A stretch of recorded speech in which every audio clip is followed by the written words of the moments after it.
마태복음 13장. 그날 예수님께서 집에서 나와 호숫가에 앉으셨습니다. 많은 사람들이 예수님의 주위에 몰려들었습니다. 그래서 예수님께서는 배에 올라가 앉으셨고 사람들은 호숫가에 그대로 서 있었습니다.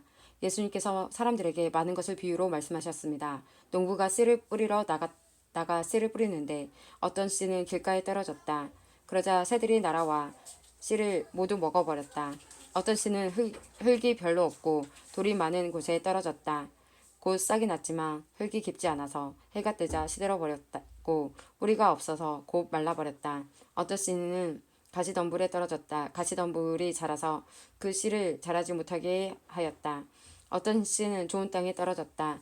열매를 맺었는데 어떤 것은 100배, 어떤 것은 60배, 또 어떤 것은 30배의 열매를 맺었다. 귀 있는 사람은 들어라. 제자들이 예수님께 와서 물었습니다. 왜 사람들에게 비유로 가르치십니까? 예수님께서 대답하셨습니다. 너희들에게는 하늘나라의 비밀을 아는 것이 허락되었으나 다른 사람들에게는 그렇지 않다. 가진 사람은 더 많은 것이 주어져 풍부해질 것이다. 그러나 가진 것이 없는 사람은 있는 것마저 빼앗길 것이다. 그래서 내가 비유로 사람들에게 말한다. 그들은 보아도 보지 못하고 들어도 듣지 못하고 이해하지도 못한다. 따라서 이사야의 예언이 이 사람들에게 이루어지는 것이다. 너희는 들어도 깨닫지 못할 것이고 보아도 알아보지 못할 것이다. 이 백성들의 마음이 둔해졌고 귀는 듣지 못하고 눈은 감겨 있다. 그들이 눈으로 보고 귀로 듣고 마음으로 깨닫고 돌아와 내가 그들을 고치는 일이 없게 하려 함이다. 그러나 너희는 보고 있으니 복되다. 너희 귀는 듣고 있으니 복되다. 내가 너희에게 진정으로 말한다. 많은 예언자들과 의인들이 너희가 지금 보는 것을 보고 싶어 했지만 보지 못했다. 너희가 듣는 것을 듣고 싶어 했지만 듣지 못했다. 씨 뿌리는 사람의 비유를 들어라. 누구든지 하늘나라의 말씀을 듣고도 깨닫지 못하면 악한 자가 와서 마음속에 뿌려진 것을 빼앗아가 버린다. 이런 사람은 길가에 뿌려진 씨와 같은 사람이다.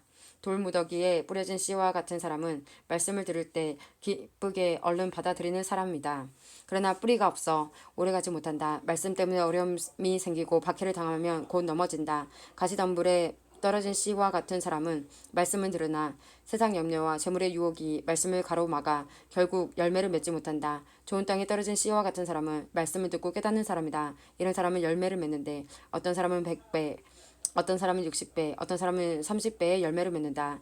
예수님께서 그들에게 또 다른 비유로 말씀하셨습니다. 하늘나라는 자기 밭에 좋은 씨를 심는 사람에 빗댈 수 있다. 사람들이 잠들었을 때 원수가 와서 밀 사이에 가라지를 뿌리고 갔다. 밀이 자라서 나알이 익을 때에 가라지도 보였다. 주인의 종들이 와서 말했다. 주인이 밭에 좋은 씨를 뿌리지 않았습니까? 그런데 어디서 이런 가라지가 나왔을까요?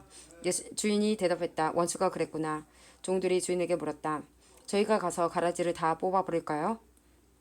주인이 대답했다. 아니다. 너희가 가라지를 뽑을 때 밀도 함께 뽑힐라. 추수할 때까지 함께 자라게 놔두어라. 추수할 때 내가 일꾼들에게 먼저 가라지를 거두어 묶어서 불에 태우고 밀은 거두어 곳간에 쌓으라고 하겠다.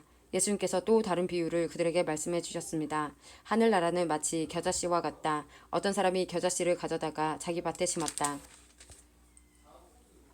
어떤 씨는 다른 씨보다 작다. 그런데 이것이 완전히 자라면 다른 어떤 풀보다도 더 큰 식물이 된다. 그러면 하늘의 새들이 와서 그 가지에 둥지를 칠 수 있게 된다. 예수님께서 또 다른 비유를 그들에게 말씀해 주셨습니다. 하늘나라는 누룩에 빗댈 수도 있다. 여자가 누룩을 가져다가 밀가루 세 포대에 섞어 놓았더니 반죽이 부풀어 올랐다. 예수님께서 이 모든 것을 사람들에게 비유로 말씀해 주시고 비유가 아니면 아무것도 말씀하지 않으셨습니다. 이것은 예언자가 말한 것을 이루려고 하신 것입니다.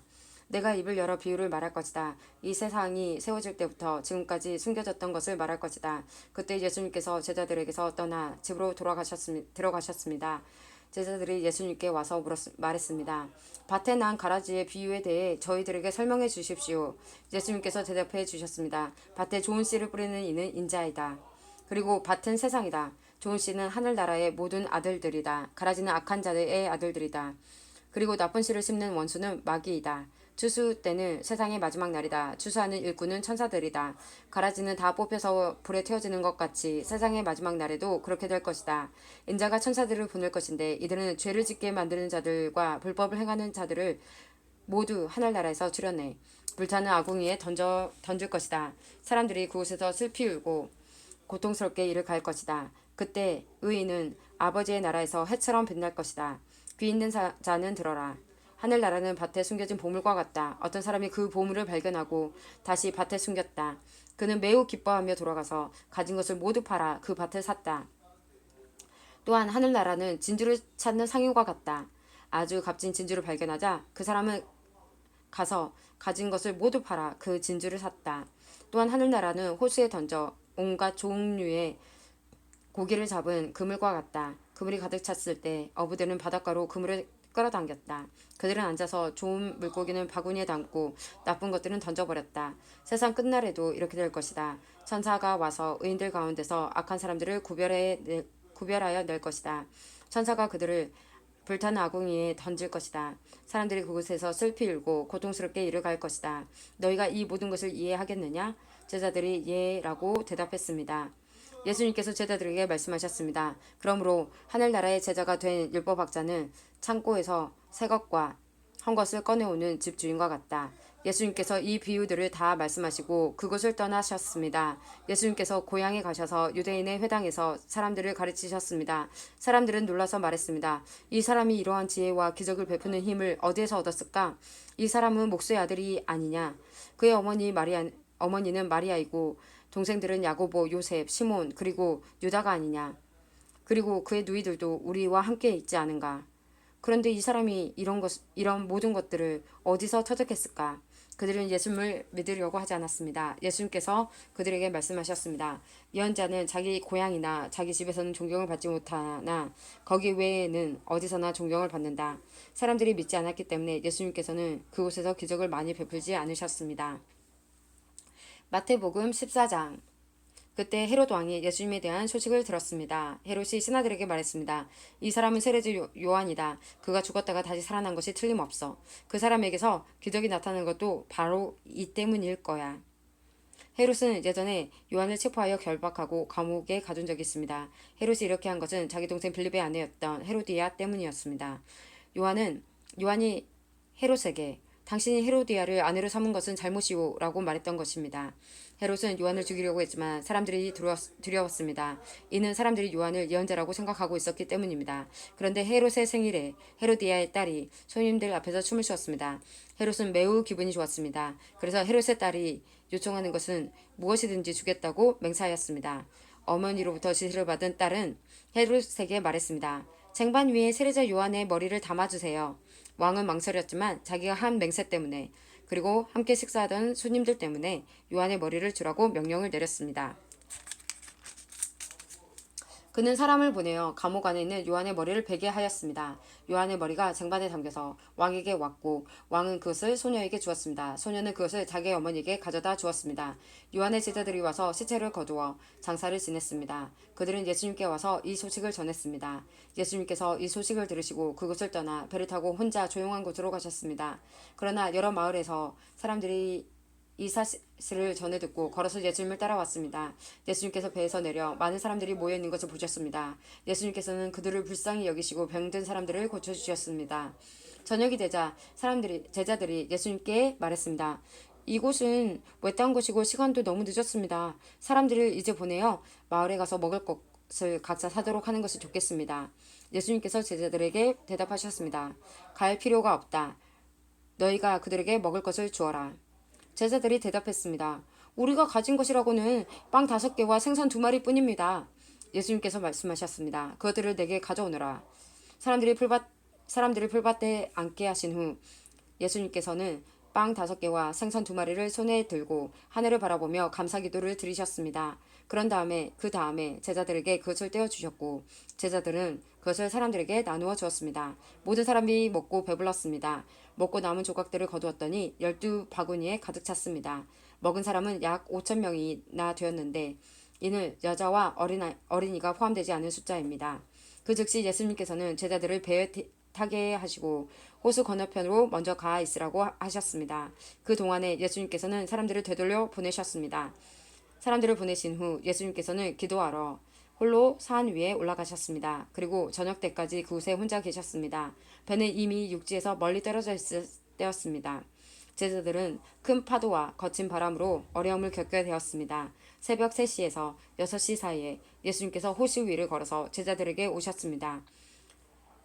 제자들은 예수님께서 호수 위를 걸어오시는 것을 보고 겁에 질렸습니다. 그들은 유령이다! 라고 소리쳤습니다. 너무 무서워서 비명을 지른 것입니다. 예수님께서 얼른 그들에게 말씀하셨습니다. 안심해라. 나다. 두려워하지 마라. 베드로가 예수님께 말했습니다. 주여, 정말로 주님이시라면 저에게 물 위로 걸어오라고 하소서. 예수님께서 말씀하셨습니다. 오너라. 베드로는 배에서 내려 물 위를 걸어 예수님께로 향했습니다. 그런데 베드로는 거센 바람을 보자 겁이 났습니다. 물에 빠지기 시작하자 소리를 질렀습니다. 주님, 살려주십시오. 예수님께서는 즉시 손을 내밀어 베드로를 잡아주시며 말씀하셨습니다. 믿음이 적은 사람아, 왜 의심하느냐? 베드로와 예수님이 배 안에 오르자 바람이 잔잔해졌습니다. 배 안에 있던 사람들이 예수님께 경배하며 말했습니다. 주님은 분명히 하나님의 아들이십니다. 예수님과 제자들은 호수를 건너 게네사렛이라는 곳에 이르렀습니다. 그곳 사람들이 예수님을 알아보았습니다. 그들은 근처에 있는 모든 지역으로 사람을 보내어 환자들을 예수님께 모두 데리고 왔습니다. 이들은 예수님의 옷깃에라도 손을 대게 해달라고 매달렸고 손을 댄 사람들은 모두 병이 나았습니다. 마태복음 15장. 그때 몇몇 바리새파 사람과 율법학자들이 예루살렘으로부터 예수님께 와서 물었습니다. 당신의 제자들은 어째서 장로들이 우리에게 전해준 법을 지키지 않습니까? 당신의 제자들은 음식을 먹기 전에 손을 씻지 않습니다. 예수님께서 이들에게 대답하셨습니다. 너희는 어째서 장로들의 전통을 지키려고 하나님의 명령을 지키지 않느냐? 하나님께서는 내 아버지와 어머니를 공경하라고 말씀하셨다. 또한 아버지나 어머니를 욕하는 사람은 반드시 죽으리라고 말씀하셨다. 그런데 너희는 아버지나 어머니에게 드리려던 것을 하나님께 드렸다고 하면 자기 부모를 공경하지 않아도 된다고 말하면서 너희 전통을 빌미로 하나님의 말씀을 무시하고 있다. 위선자들아, 이사야가 너희에 대해 예언한 것이 옳다. 이 백성이 입술로는 나를 공경하나 마음은 내게서 멀구나. 헛되이 내게 예배를 드리고 사람의 훈계를 교리인 양 가르친다. 예수님께서 사람들을 불러 모으시고 말씀하셨습니다. 너희는 듣고 깨달아라. 입으로 들어가는 것이 사람을 더럽히는 것이 아니라 입에서 나오는 것이 사람을 더럽힌다. 그때 제자들이 예수님께 와서 물었습니다. 바리새파 사람들이 이 말씀을 듣고 감정이 상한 것을 아십니까? 예수님께서 대답하셨습니다. 하늘에 계신 나의 아버지께서 직접 심지 않으신 나무는 모두 뿌리 뽑힐 것이다. 그들을 내버려 두어라. 이들은 앞을 못 보는 인도자이다. 보지 못한 사람이 다른 보지 못한 사람을 안내하면 둘 다 구덩이에 빠질 것이다. 베드로가 예수님께 말했습니다. 이 비유를 설명해 주십시오. 예수님께서 말씀하셨습니다. 아직도 이해하지 못하느냐? 입으로 들어가는 것은 모두 뱃속으로 들어갔다가 결국 뒤로 나가는 것을 모르느냐? 그러나 입에서 나오는 것은 마음에서 나온다. 이런 것들은 사람을 더럽게 만든다. 마음에서는 악한 생각, 살인, 간음, 음행, 도둑질, 거짓말, 그리고 비방이 나온다. 이런 것들이 사람을 더럽게 만드는 것이다. 씻지 않은 손으로 먹는 것이 사람을 더럽히는 것이 아니다. 예수님께서 그곳을 떠나 드로와 시돈 지방으로 가셨습니다. 그런데 그 지역에 사는 어떤 가나안 여자가 예수님께 와서 소리쳤습니다. 주님, 다윗의 자손이여, 저희를 불쌍히 생각하고 도와주셔서 주세요. 제 딸이 귀신에 들려서 매우 고통받고 있습니다. 그러나 예수님께서는 그 여자에게 한마디도 대답하지 않으셨습니다. 제자들이 예수님께 와서 청했습니다. 저 여자를 돌려보내십시오. 우리를 따라다니면서 소리 지르고 있습니다. 예수님께서 대답하셨습니다. 나는 이스라엘의 집에 잃어버린 양에게로만 보냄을 받았다. 그때 그 여자가 예수님께 와서 절을 하고 간청했습니다.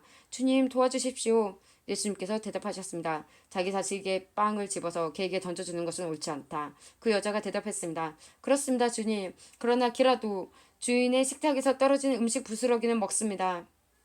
그러자 예수님께서 말씀하셨습니다. 여자야, 너의 믿음이 크구나. 내가 원하는 대로 될 것이다. 바로 그때 그 여자의 딸이 나왔습니다. 예수님께서는 그곳을 떠나 갈릴리 호수로 가셨습니다. 그리고 산 위에 올라가서 앉으셨습니다. 그러자 많은 사람이 예수님께 왔습니다. 다리를 저는 사람, 걷지 못하는 사람, 보지 못하는 사람, 말 못하는 사람, 그 밖에 많은 병자들을 데리고 왔습니다. 이들은 병자들을 예수님의 발 앞에 두었고 예수님께서는 이들을 고쳐주셨습니다. 사람들은 말하지 못하던 사람이 말을 하게 하고 지체장애인이 성한 몸을 갖게 되고 다리를 저는 사람이 다시 걷고 보지 못하는 사람이 다시 보는 것을 보고 모두 놀랐습니다. 그리고 이스라엘의 하나님께 영광을 돌렸습니다. 예수님께서 제자들을 부르시고 말씀하셨습니다. 이 많은 사람들이 나와 함께 3일이나 있었는데 먹을 것이 없으니 불쌍하구나. 그들을 줄인 채로 돌려보내고 싶지 않다. 저들이 길에서 쓰러질지도 모른다. 제자들이 예수님께 물었습니다. 여기는 빈들인데 이렇게 이처럼 많은 사람을 배불리 먹일 만한 빵을 어디서 구하겠습니까? 예수님께서 물으셨습니다. 너희가 빵을 얼마나 가지고 있느냐? 그들이 대답했습니다. 7개입니다. 그리고 작은 생선 몇 마리가 있습니다. 예수님께서는 사람들에게 바닥에 앉으라고 지시하셨습니다. 7개의 빵과 생선을 두고 감사 기도를 드린 후 예수님께서는 이것을 나누어 제자들에게 주셨습니다. 제자들은 그것을 사람들에게 주었습니다. 모든 사람이 먹고 배가 불렀습니다. 제자들이 남은 빵 조각을 거두어 드리니 7개의 커다란 광주리에 가득 찼습니다. 먹은 사람들은 모두 4,000명이었습니다. 이는 여자와 어린아이를 계산하진 않은 수입니다. 예수님께서 사람들을 돌려보내시고 배를 타고 마가단이라는 곳으로 가셨습니다.